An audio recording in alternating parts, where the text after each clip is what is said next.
deep desire.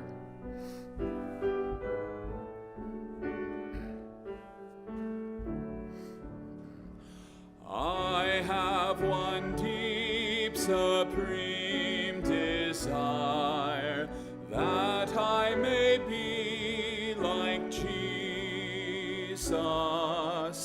To this I fervently aspire, that I may be like Jesus. I want my heart His throne to be, so that a watching world may see His likeness shining forth in me. I want to be like Jesus. He spent His life in doing good. I want to be like Jesus, in lowly paths of service trod. I want to be like Jesus. He sympathized with hearts distressed. He spoke the words that cheered and blessed. He welcomed sinners to His breast.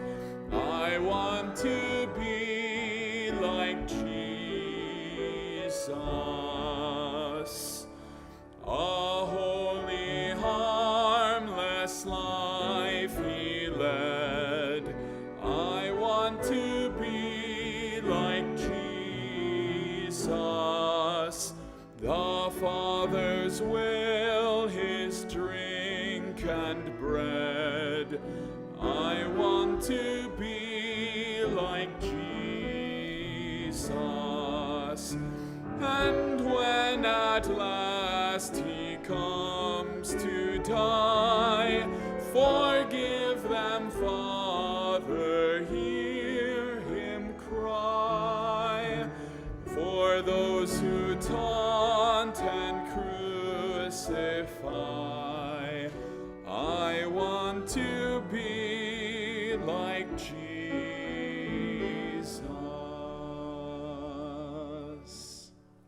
Amen. Great singing.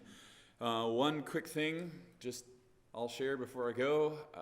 I don't see Matthew here tonight, and he said if he wasn't back tonight for prayer meeting, it's because he was meeting with his friend Alex, and hopefully they were going to talk about salvation. So he asked for prayer. Matthew, maybe right now, sharing the gospel with Alex, his friend. So we need to be praying for that opportunity. And if he's not back, that's why. So he said, is it okay if I miss church tonight so that I can study the Bible with my unsaved friend? And what do you think my answer as a pastor was? That's a no-brainer, right? I would love way more of that to happen, by the way. It was just what we need. We need to be a spiritually reproductive people and reaching the world around us. We just find that one person that the Lord would let us win to Christ, and then spend the rest of our lives making them a disciple of Jesus. And there's no better way to live your life, I can guarantee. And so that we just sang it. I want to be like Jesus. Did you mean it? I hope you did. And that's what I want this church to be and to become. And God's doing it. I just got to see 2 days of God doing that through the disciple making seminar. And I have so many good news stories that I could tell you, but we don't have the time. I would love just to take the whole night and talk about some good news stories with you, but we don't have time. So just know God's working. And if you'll give Him a little bit of obedience and start doing some of these things, God will work through you. And there's nothing more exciting. It's amazing. So praise the Lord. Pray for Matt. And Pastor Stevens, come on up.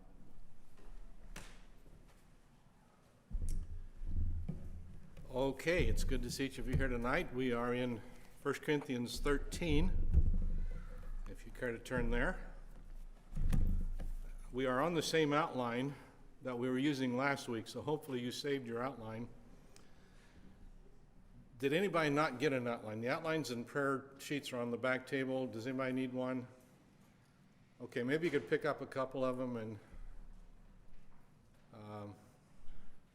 I don't know if it's outlines or prayer sheets that people need, but okay, 1 Corinthians 13. We started last week, and I want to do just a quick review to bring us up to where we left off last week, especially any of you that weren't here last week. If you didn't know this, VBS is going on this month on Wednesday nights, and so a lot of our people are busy over there, but we're glad you're able to be with us. Okay, 1 Corinthians 13, and we looked at Roman numeral 1, the preeminence of love, in the first 3 verses of chapter 13. Though I speak with the tongues of men and of angels and have not charity or literally love, I am become as sounding brass or a tinkling cymbal.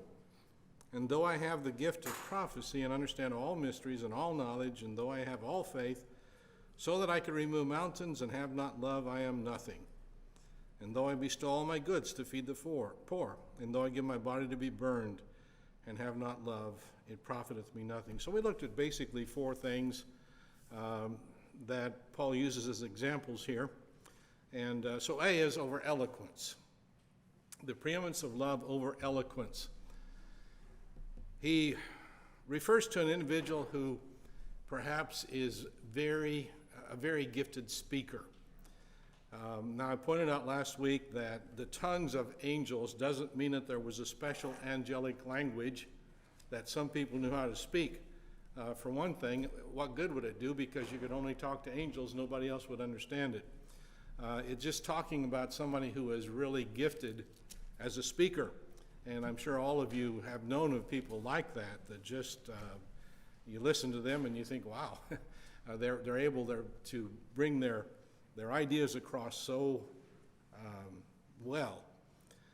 So fluency or eloquency of speech, one who is an extremely gifted orator. But if that individual doesn't speak in love, now it's obviously in the context of the church. 1 Corinthians 12 is all about spiritual gifts, and we spent a lot of time on that before we came back to 1 Corinthians. And it's gifts in the local church. And so this is in the context of someone who's speaking. Maybe it's a Sunday school teacher. Did they have Sunday school back then? I don't know. But at any rate, someone in some capacity of speaking in the church, eloquent, but come across in an unloving way, they're not going to be very effective. And then the second example was the preeminence of love over spiritual gifts in verse 2. 4 are mentioned. 3 of those we don't believe are for the church today. But these would have been some of the more prominent gifts at that time when Paul wrote. And so it could be somebody who maybe had a great knowledge of the Bible. They were a capable teacher, perhaps used of God in some great way in the past. It's rather obvious that some people are more capable of using the gift than others. For instance, there might be 10 people in the church that had the gift of teaching, but some would be far more capable in that area. And one thing about the gift of teaching, it doesn't mean that automatically the teacher would understand Bible truth. There still has to be study. It also doesn't mean that the teacher would automatically know correct doctrine, because some people with the gift of teaching do not teach correct doctrine. So at any rate, someone with a special gift or abundance of gift or whatever, but if they use their gift in such a way that they are not demonstrating love, they can't be effective as much as they should be. Third was over benevolence in the first part of verse 3. Though I bestow all my goods to feed the poor. And so agape love, we pointed out, is always, always, always self-sacrificing. Agape love is the love that God alone is capable of, But he does give us the ability to love that way. Now, not as intensely or perfectly as he does, but agape love is always self-sacrificial. That is the very essence of love. And I don't know how to emphasize that enough. Biblical love is always, always, always self-sacrificial. God's love is always self-sacrificial. But self-sacrifice isn't always motivated by love. There have been many, many examples of people who have turned their back on all that they had, gone to some maybe third world country, spent their life serving other people, but did not do it motivated by love. Then it's not effective. And then the fourth one was over martyrdom itself. Some actually have sought martyrdom to gain credit with God, probably thinking of the most sacrificial act possible. But even not all suffering for good is motivated by love. Then we looked at Roman numeral 2, capital A, and that's as far as we got. So 2 is the properties of love in verses 4 through 7. And we begin by looking at the first part of verse 4, where we see what I'm calling the essence of love. Charity or love suffereth long and is kind. So those two things are the essence of love. So first, love suffers long. And we talked a little bit about what that means. Now, it's not talking about suffering in the context that we think of suffering. So somebody tell me what you think this means. I like to get discussion going, especially on a Wednesday night. Now, I know you got a mask on, and I know most of you are way in the back row, so you're going to have to yell for me to hear you, okay? You're going to sound like you're yelling, but I'll just barely hear you. Love suffers long. What does that mean? Patience is absolutely involved. Yes. And a matter of fact, that comes really close, I think, to giving a definition or a description of what it means to suffer. But the long part, I think, of what you're looking at, suffers long. And if you're going to suffer long, then it's going to take patience, right? Joyce? Isn't that kind of like marriage, like commitment? Okay, are you telling me that when you get married, you suffer? Oh,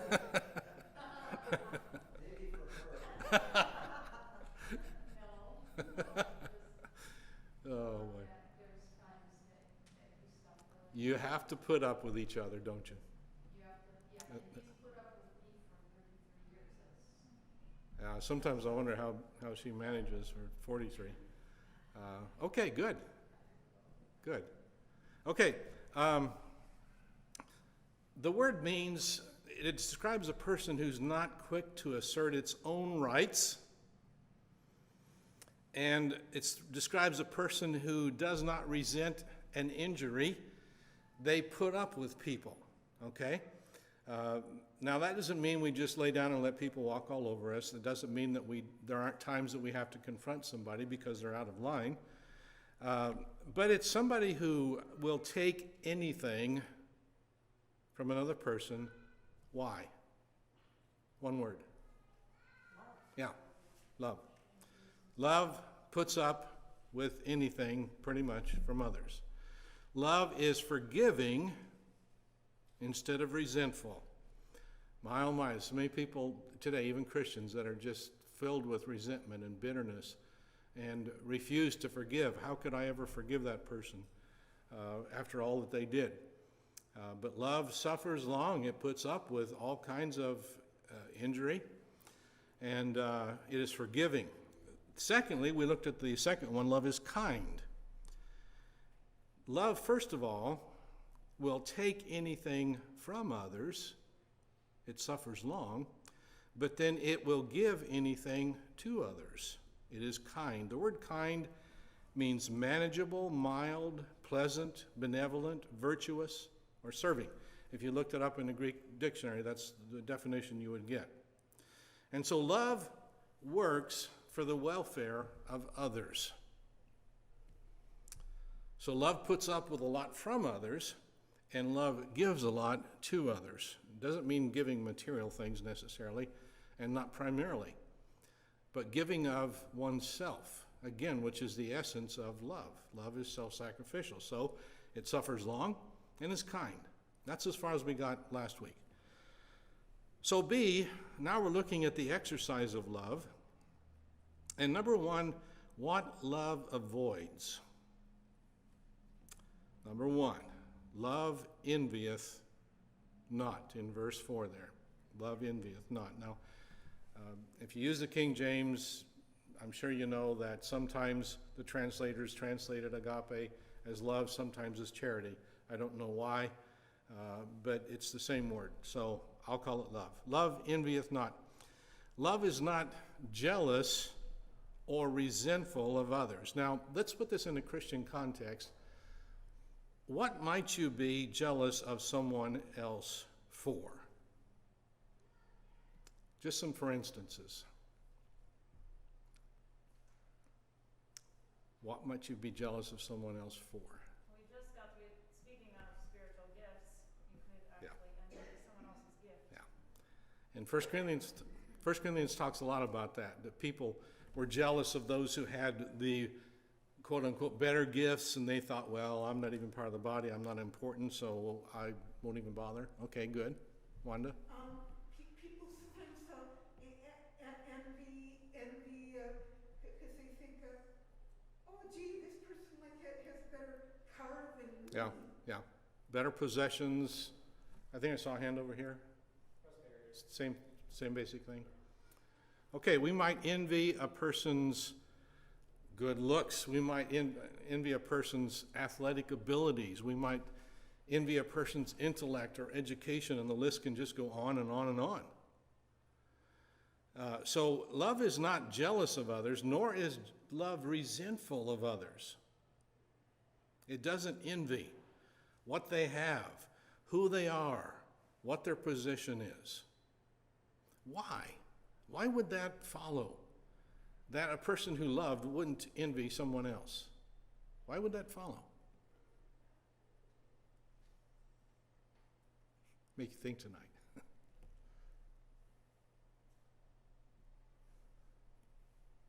Jesus didn't do that. Sorry, I can't hear you. Well, Jesus didn't envy, Okay, that's true. Never so we should be happy for people. never envied anybody for anything. And so he was the primary example of love, right? Yes. Well, if we truly love them, we want to be happy for them and revel in their enjoyment of whatever it is that they have. Yeah.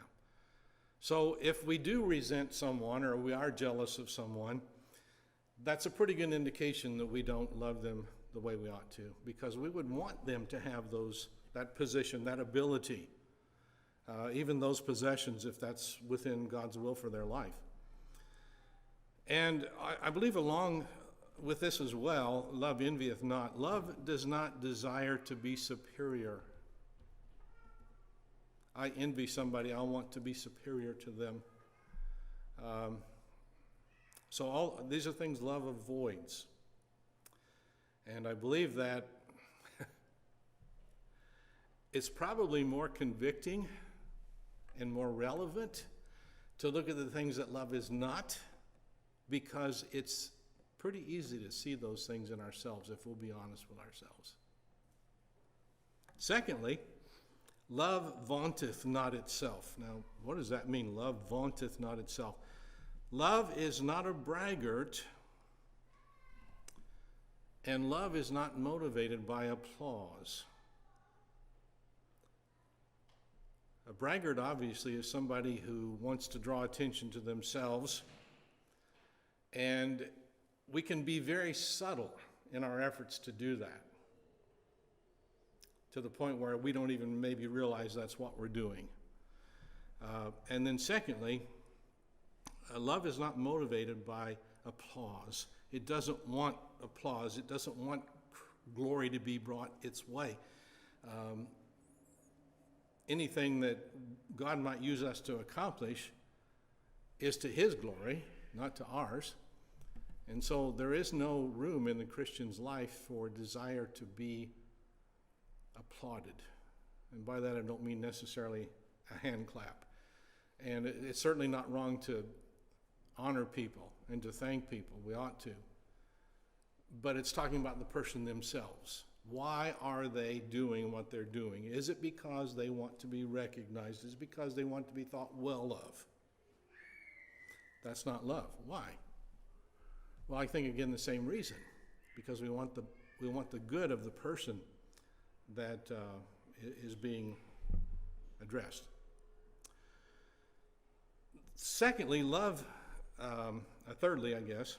No, secondly. Love envieth not, love vaunteth not itself. So thirdly. I'm not through with vaunteth not itself.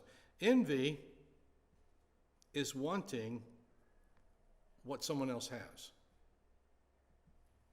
That's a pretty good description or definition of envy. It wants something that someone else has. It's not one like it. I want that one.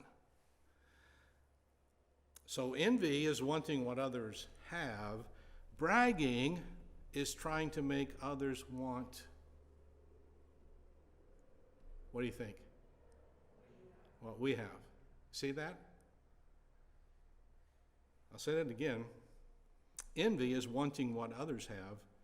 Bragging is trying to make others want what we have. And again, bragging can be so subtle. We might not even realize that that's what we're doing. But what we're trying to do is make other people think highly of us. And so that takes the form of, my way is better. Why can't you just do it my way? Is that demonstrating love? Or, hey, you ought to be more like me. Now, we would never say that, I'm sure. But how often do we come across that way? My way is better. What's wrong with you? Why don't you do it this way? That's the vaunting itself, making itself look better than others in whatever form that takes. By the way, flag me down if you have a question or comment. I appreciate input. Thirdly, now this is closely related. What do you think the difference is between vaunting oneself and being puffed up? Well, there's a fine line there. A person who vaunts themselves is a person who is a braggart or is motivated by love, trying to make others want what they have. Look at me, my way's better than yours. Love is arrogant. Now, the two normally would go hand in hand, but there is a fine line there. Love is humble. Love is not a know-it-all. I think one of the quickest ways to turn somebody up is to come across as a know-it-all. You can't love someone you are looking down on. You're considering yourself better than. That's not the way love works. Love is big-hearted. Pride is big-headed. Ego, yeah. And, we all know people like that, but let's turn it inward. Do we struggle with that ourselves sometimes? So love is modest, it's humble, it's not a know-it-all.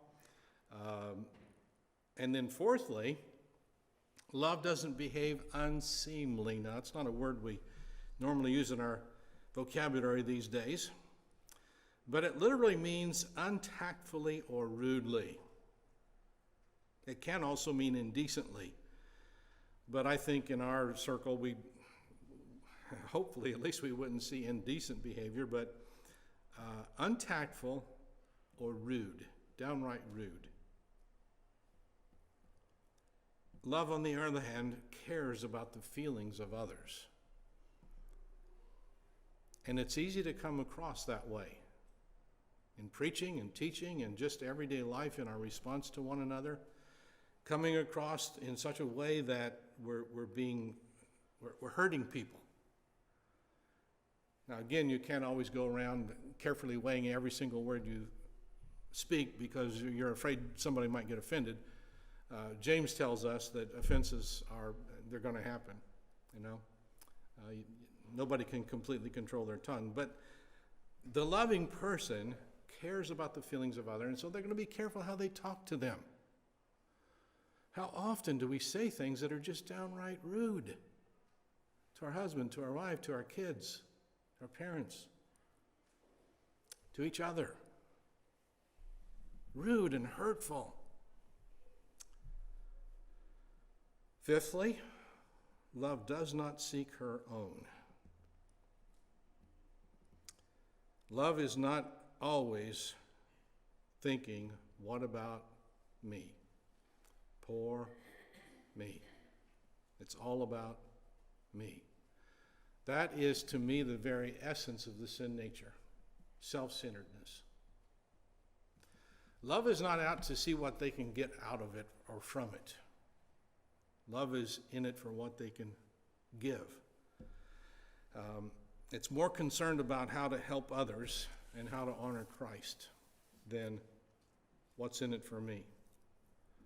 The person who does what they do because of something they perceive they will get as a result is not responding in love. Sixthly, love is not easily provoked. What would be a different way to say that? Love is not easily provoked. Uneasily angered? Yeah. Short fuse, quick-tempered, fly off the handle. You are going to hear me because I am upset and I've been wronged. Again, that is the opposite of a demonstration of true biblical love. True biblical love doesn't got to strike out at people.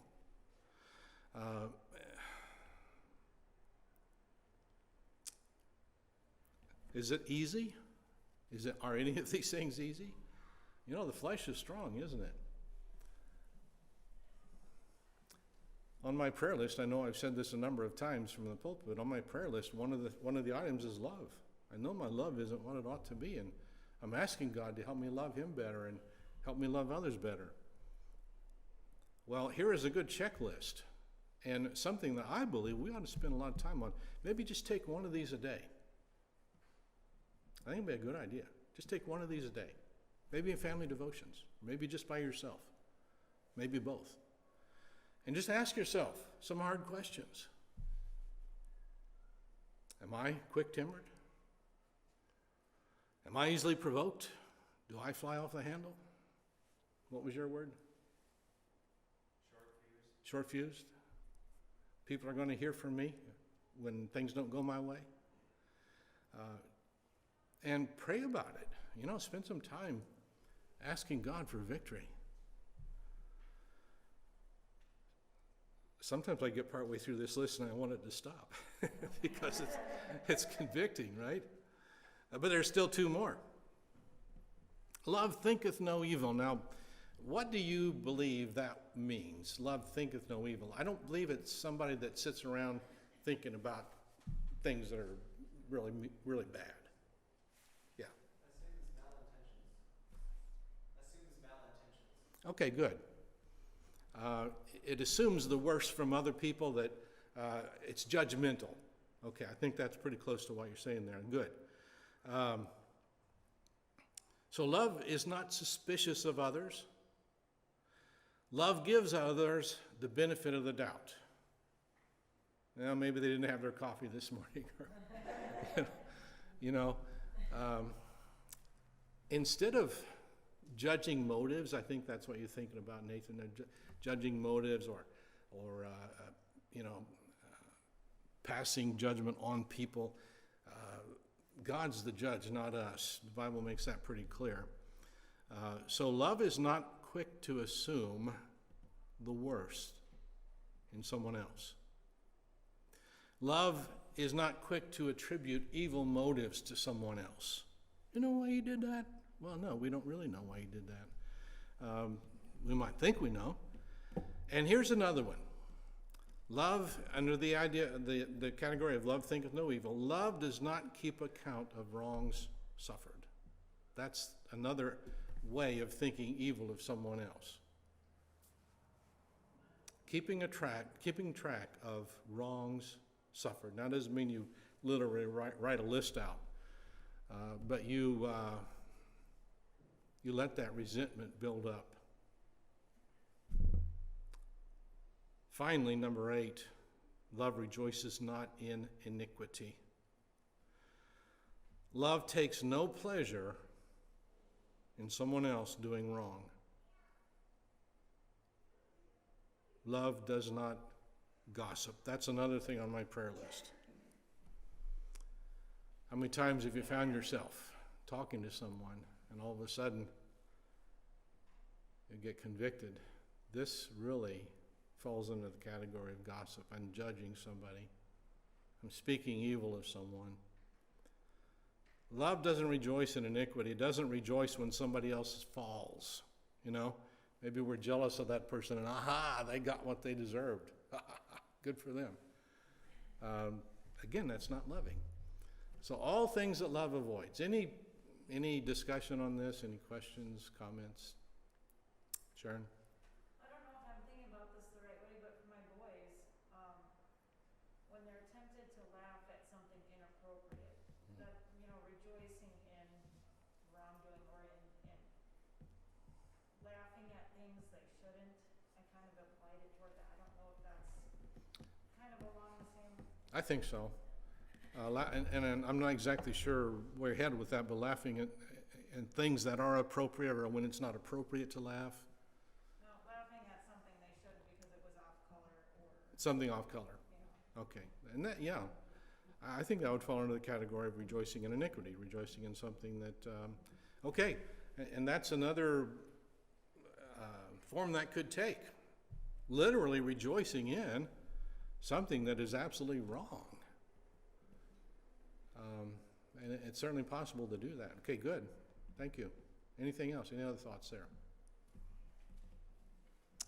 Okay, that's all we have time for tonight. So next time we'll be looking at what love achieves.